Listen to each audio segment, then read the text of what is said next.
Whenever I travel anywhere with my traveler's notebook, there is one insert that has become my absolute go-to. The accordion-fold notebook.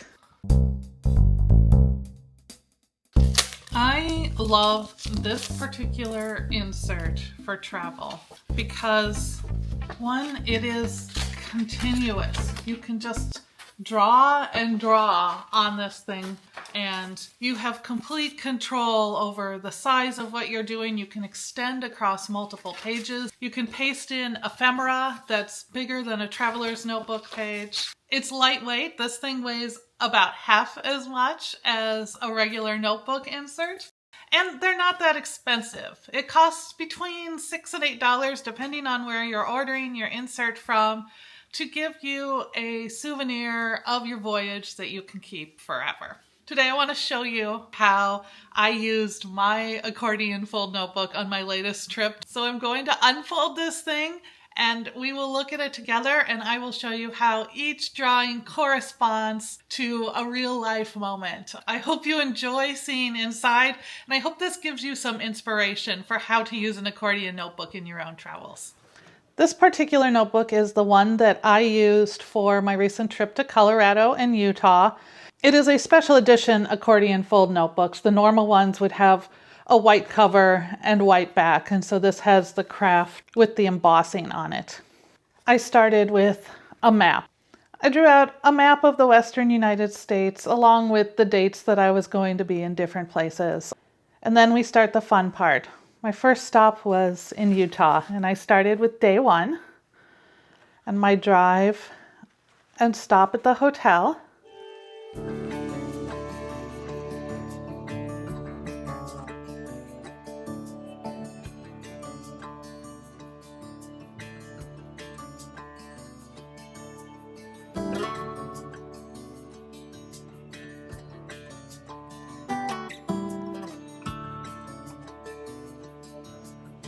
I traveled with my cat, and if any of you have cats, you know that they are not the best travelers in the world, but my little guy was actually pretty good once he got settled in.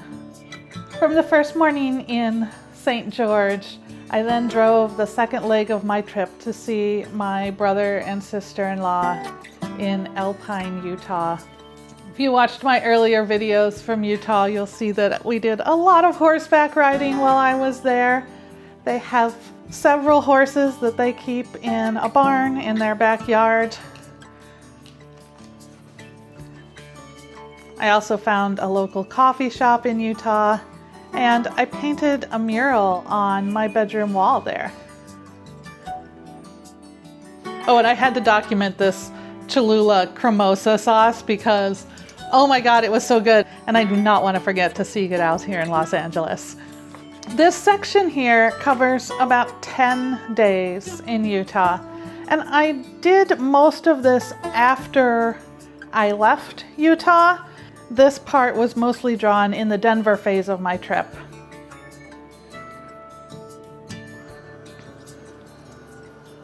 All of this was actually done on my trip, but it wasn't done synchronously with when I was in the places. Some of it was, but some of it was done afterwards.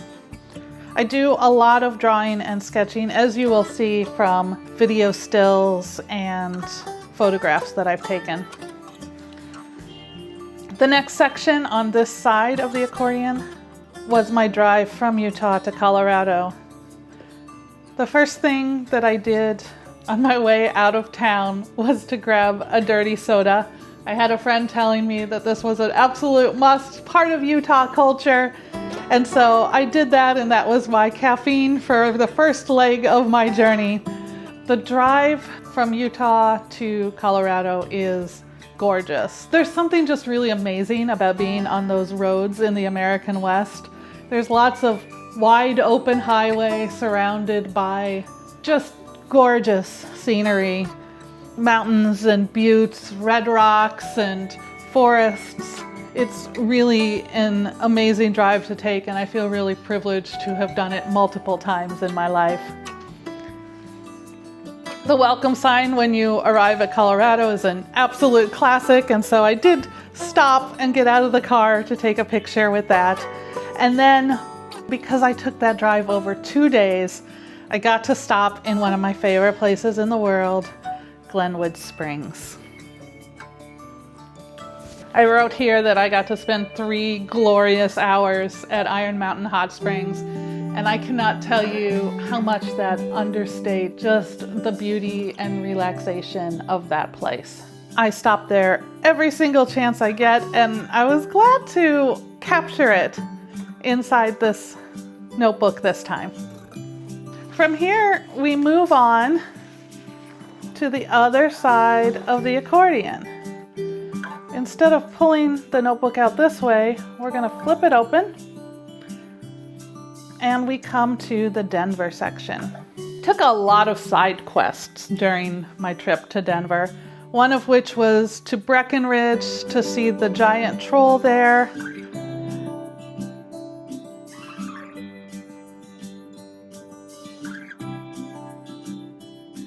We also went up over a pass to see the aspens in full color, which was amazing.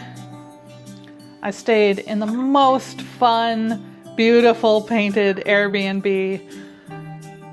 Murals were a huge part of my time in Rhino, which is the River North area of Denver. It's known for the art on the walls of all of its buildings, and those buildings included the house that I was staying in.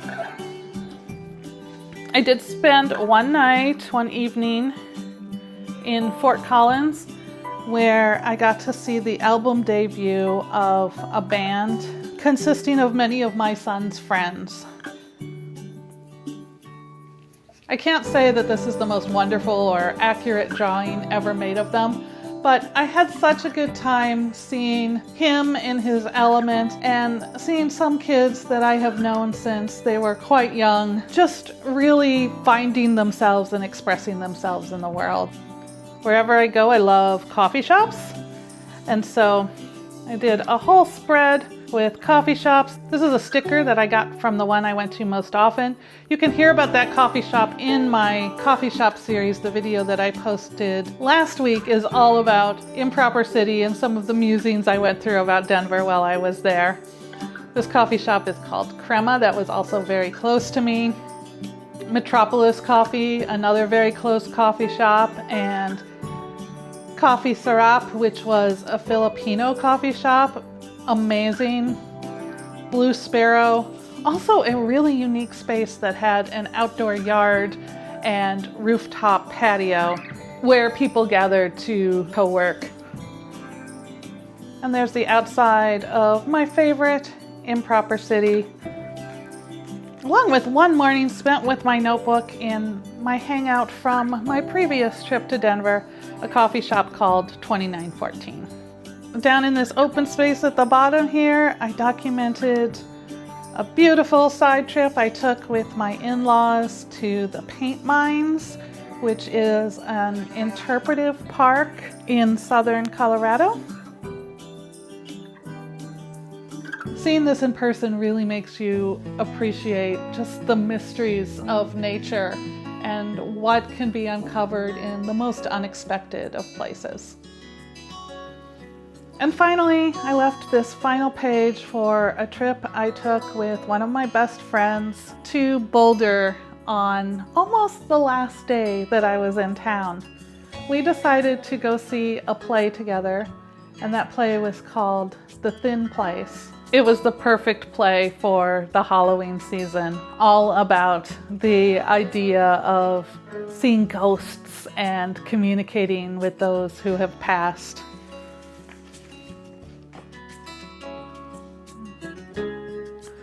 No visit to Boulder for me is complete without visiting Two Hands Papery, which I did, and which I, as always, brought home a stash of goods from. I got some Tomo River paper, which I'm going to use for a future project, which you guys hopefully will be hearing about very shortly. And I also brought home some traveler's notebook accessories and washi tape because I can never step away from the washi tape.